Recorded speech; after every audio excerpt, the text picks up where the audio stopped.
Indonesia merupakan negara kesatuan yang menerapkan sistem pemerintahan bertingkat. Dalam Undang-Undang Dasar 1945 Pasal 18 dijelaskan bahwa wilayah Indonesia dibagi atas provinsi dan provinsi kembali terbagi menjadi kabupaten dan kota.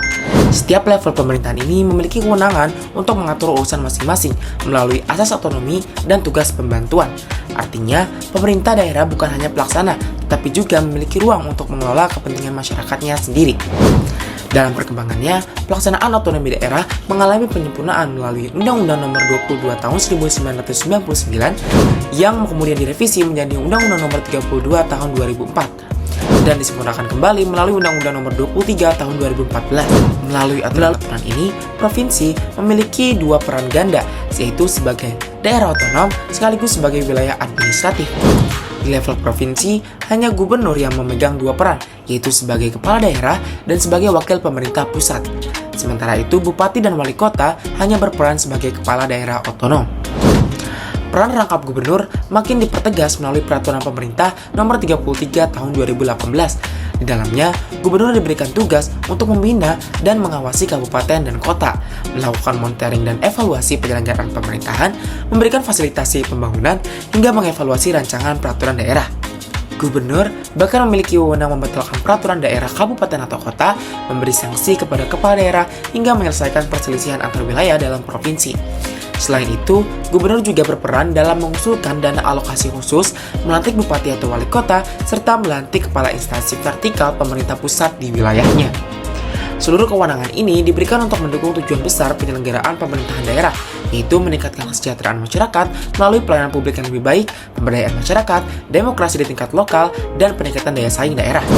Jika kita melihat dalam konteks Provinsi Banten, wilayah ini yang berdiri pada tahun 2000 sebagai hasil pemekaran dari Provinsi Jawa Barat.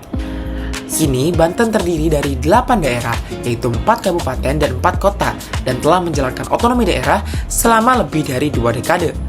Banyak kemajuan yang terjadi di berbagai sektor, mulai dari pertanian, kelautan, hingga pariwisata dan pendidikan.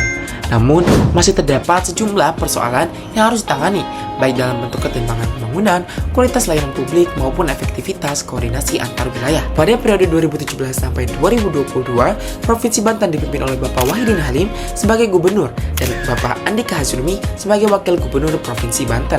Setelah masa jabatan keduanya berakhir, pemerintah menunjuk Bapak Dr. Al-Mukhtabar sebagai pejabat gubernur hingga Pilkada 2024. Dalam periode inilah, tantangan peran gubernur sebagai wakil pemerintah pusat semakin tampak, terutama dalam fungsi koordinasi, harmonisasi kebijakan pusat dan daerah, serta pengawasan terhadap produk hukum daerah. Masih ditemukannya perda kabupaten atau kota yang harus dibatalkan menunjukkan bahwa fungsi pembinaan perlu terus diperkuat. Karena hal itu, evaluasi kinerja Gubernur Banten sebagai wakil pemerintah pusat menjadi sangat penting. Evaluasi ini dilakukan bukan hanya untuk menilai apakah tugas dan wewenang telah dijalankan sesuai aturan, tapi juga untuk menemukan hambatan, tantangan, dan peluang perbaikan ke depannya. Melalui pendekatan teori evaluasi, kita dapat melihat bagaimana kinerja Gubernur dan Wakil Gubernur Provinsi Banten selama 5 tahun menjabat. Terdapat beberapa tokoh yang telah menjelaskan mengenai pendekatan teori evaluasi, salah satunya adalah Stalford. Menurutnya, evaluasi merupakan proses menggambarkan, memperoleh, dan menyediakan informasi yang berguna untuk menilai alternatif keputusan. Karena itu, ia membagi evaluasi menjadi 4 macam, yang disebut dengan model CIPP atau Context, Input, Process, and Product. Yang pertama, Context Evaluation to Serve Planning Decision yang berkaitan dengan tujuan program. Yang kedua, Input Evaluation Structuring Decision yang berkaitan dengan sumber daya, alternatif pemanfaatannya, secara prosedur kerja untuk mencapai tujuan. Yang ketiga, Proses Evaluation to Serve Implementing Decision yang berkaitan dengan proses untuk mengimplementasikan keputusan. Dan yang keempat, Product Evaluation to Serve Recycling Decision yang berkaitan dengan tindak lanjut keputusan. Hasil evaluasi kinerja Gubernur Banten berdasarkan aspek konteks. Konteks penyelenggaraan pemerintahan Provinsi Banten menunjukkan bahwa peran gubernur sebagai wakil pemerintah pusat sangat penting dalam memastikan harmonisasi kebijakan nasional dengan implementasi di tingkat kabupaten atau kota. Sayangnya di Provinsi Banten masih menghadapi sejumlah tantangan yang harus dihadapi oleh pemerintah. Menurut data dan informasi kemiskinan Provinsi Banten tahun 2017 sampai 2021 menyatakan bahwa pada tahun 2017 penduduk miskin di Provinsi Banten mencapai sekitar 675.000 orang atau setara dengan 5,45% dari total penduduk yang tersebar di sebuah kabupaten atau kota di Provinsi Banten. Kemudian jumlahnya menurun sampai tahun 2019 namun meningkat kembali di tahun 2020 dan 2021 semenjak adanya pandemi COVID-19. Di tahun 2021 menunjukkan bahwa jumlah penduduk miskin di Provinsi Banten mencapai angka sekitar 867.000 orang atau sekitar 6,66% dari total penduduk yang tersebar di semua kabupaten atau kota. Selain itu, garis kemiskinan yaitu batas minimum pengeluaran per kapita per bulan juga terus meningkat setiap tahunnya di Provinsi Banten. Pada tahun 2017, garis kemiskinan mencapai Rp386.753 per kapita per bulan. Kemudian angkanya terus meningkat hingga mencapai Rp500.363 per kapita per bulan. Data ini menunjukkan bahwa biaya hidup di Provinsi Banten terus meningkat. Kemudian dari segi indeks keparahan kemiskinan atau ukuran ketimpangan pengeluaran di antara penduduk miskin menunjukkan bahwa di tahun 2017 indeks keparahan kemiskinan mencapai 0,190. Kemudian angkanya terus meningkat hingga mencapai 0,265 di tahun 2021. Artinya beban kemiskinan tidak hanya dialami oleh lebih banyak orang, tetapi kondisi kesejahteraan di antara mereka juga menjadi semakin tidak merata. Selain itu, berdasarkan laporan kinerja instansi pemerintah, Provinsi Banten tahun 2023, Provinsi Banten masih menghadapi sejumlah persoalan strategis seperti ketimpangan pembangunan antar wilayah, kualitas pelayanan publik yang belum merata, tingkat kemiskinan ekstrim di beberapa kabupaten, serta persoalan tata kelola pemerintahan yang masih membutuhkan penguatan terutama dalam aspek koordinasi dan pengawasan lintas sektor. Kondisi ini menempatkan gubernur sebagai aktor kunci dalam memastikan fungsi pembinaan dan pengawasan berjalan efektif demi menjaga konsistensi pelaksanaan kebijakan pusat. Selanjutnya, pembahasan indikator input, yaitu fokusnya untuk melihat apakah sumber daya yang dimiliki oleh pemerintah Provinsi Banten ini sudah memadai untuk mendukung pelaksanaan tugas gubernur. Ada 3 komponen utama yang dibahas pada indikator input, yaitu ada SDM aparatur, anggaran, dan juga sarana prasarana. Pertama, dari SDM aparatur, ASN ini memegang peranan penting dalam pelaksanaan pemerintahan. Sesuai dengan Undang-Undang Nomor 5 Tahun 2014, ASN harus bersikap profesional, berintegritas, dan juga kompeten. Nilai dasar ASN berakhlak juga menjadi pedoman nasional untuk membangun karakter aparatur yang berkualitas. Di Banten sendiri, kualitas SDM ini sebenarnya terus meningkat, terlihat dari capaian Sakip yang terus membaik. Namun, masih ada tantangan-tantangan seperti pemerataan kompetensi antar perangkat daerah dan juga perlunya peningkatan kemampuan teknis serta adaptasi teknologi. Kedua, terkait anggaran, pelaksanaan tugas gubernur ini sangat bergantung pada dukungan APBD. Data APBD tahun 2017 hingga 2021 ini menunjukkan adanya tren peningkatan pendapatan daerah. Namun, setiap tahun tetap muncul silpa. Yang terjadi itu berarti adanya anggaran yang tidak terserap secara optimal setiap tahunnya. Hal ini menunjukkan bahwa meskipun dana anggaran dari pemerintah ini tersedia, namun pelaksanaan program ini tidak selalu berjalan secara maksimal. Ketiga, dari aspek sarana dan prasarana pemerintahan, pemerintah Provinsi Banten sudah memiliki sistem informasi dan juga perangkat pendukung kinerjanya. Namun, pemanfaatannya bisa dibilang masih belum merata, karena masih ada perangkat daerah yang menggunakan pelaporan manual dan juga beberapa sistem yang belum sepenuhnya terintegrasi, sehingga proses pengawasan dan pembinaan ini belum optimal. Secara keseluruhan, indikator input menunjukkan bahwa Banten ini memiliki sumber daya yang cukup, tetapi masih memerlukan penguatan terutama dalam kapasitas SDM, optimalisasi belanja daerah, dan juga pemutakhiran sarana prasarana birokrasi. Karena perbaikan ini penting agar peran gubernur sebagai perpanjangan tangan pemerintah pusat di daerah ini dapat berjalan secara efektif.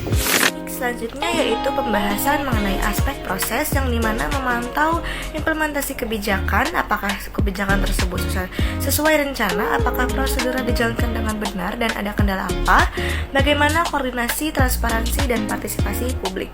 Evaluasi proses menilai bagaimana tugas dan fungsi gubernur dijalankan dalam praktik, terutama dalam hal koordinasi, supervisi, pembinaan, dan evaluasi atau kota. Sebagai gubernur, Wahidin Halim punya tugas memastikan kebijakan daerah berjalan dengan selaras dengan kebijakan nasional. Program kesehatan gratis ini awalnya dibuat untuk membantu masyarakat yang belum menjadi peserta JKN. Pemprov Banten bahkan mengalokasikan anggaran sekitar 250 miliar rupiah sebagai bentuk komitmen terhadap pelayanan kesehatan. Dalam perencanaan, program ini sudah masuk RPJMD, tapi sebelum dijalankan penuh, Pemprov konsultasi dengan KPK dan Kementerian Kesehatan. Hasilnya, program harus disesuaikan dengan mekanisme JKN atau BPJS supaya tidak ada tumpang tindih pembiayaan dan anggaran tetap aman. Karena itu, skema program akhirnya diintegrasi dengan BPJS. Sedangkan dalam prosesnya tidak mudah, ada kendala seperti risiko membengkaknya APBD, lambatnya validasi data dari kabupaten atau kota, dan perlunya penyesuaian teknis dengan rumah sakit. Semua ini membuat implementasinya tidak bisa berjalan dengan cepat. Di sisi proses, koordinasi lintas lembaga sebenarnya sudah berjalan. Pemprov, Dinas Kesehatan, BPJS, Kemenkes, KPK, sampai rumah sakit ikut terlibat. Transparansi juga terlihat dari publikasi anggaran dan kebijakan. Namun, data operasional seperti realisasi klaim masih terbatas. Partisipasi publik hadir lewat verifikasi penerima dan masukan dari masyarakat.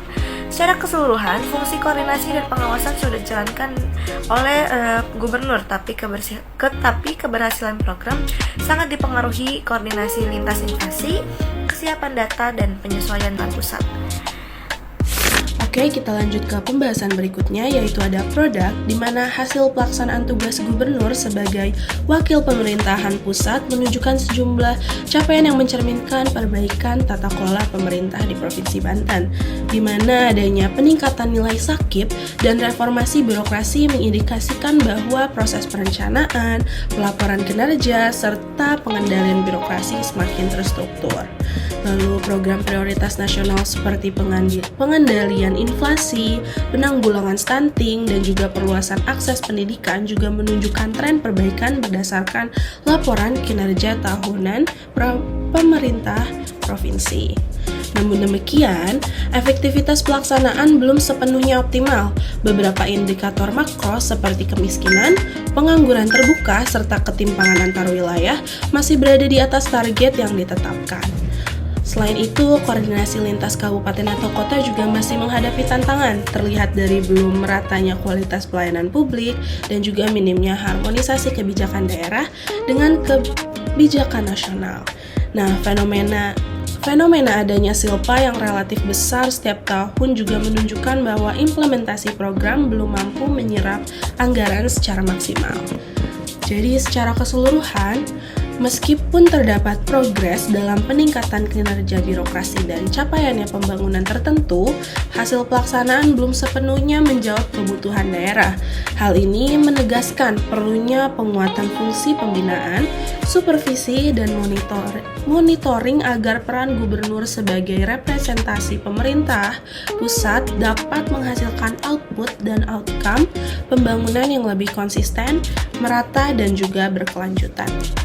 Sebagai kesimpulan, berdasarkan hasil evaluasi menggunakan model CIPP yang terdiri dari konteks, input, proses, dan produk, kinerja Gubernur Banten pada masa kepemimpinan Bapak Wahidin Halim dan Bapak Andika Hazrumi menunjukkan hasil yang beragam. Terlihat pada aspek konteks, pemerintah Provinsi Banten sebenarnya telah memiliki visi dan misi pembangunan yang cukup kuat. Arah kebijakan juga sudah terlihat jelas, yaitu memperbaiki tata kelola pemerintahan, meningkatkan kualitas pendidikan, memperkuat infrastruktur, hingga mendorong pertumbuhan ekonomi. Namun, kondisi sosial dan ekonomi di lapangan menunjukkan tantangan yang tidak sederhana, yaitu angka kemiskinan yang berfluktuasi, garis kemiskinan yang meningkat, dan ketimpangan antar wilayah menjadi bukti bahwa persoalan struktural masih harus ditangani secara serius. Selanjutnya, pada aspek input, pemerintah provinsi memiliki modal berupa regulasi, anggaran, dan aparatur yang memadai. Tetapi kualitas SDM dan efektivitas penggunaan anggaran masih menjadi pekerjaan rumah, di mana adanya silpa yang muncul setiap tahun serta belum optimalnya pemanfaatan sarana birokrasi menunjukkan bahwa perencanaan dan penganggaran masih perlu diperkuat. Selain itu, pada aspek proses, Gubernur Banten sebagai wakil pemerintah pusat telah menjalankan berbagai upaya koordinasi dan pembinaan kepada kabupaten dan kota. Program seperti layanan kesehatan gratis merupakan contoh komitmen pemerintah provinsi untuk memenuhi standar nasional.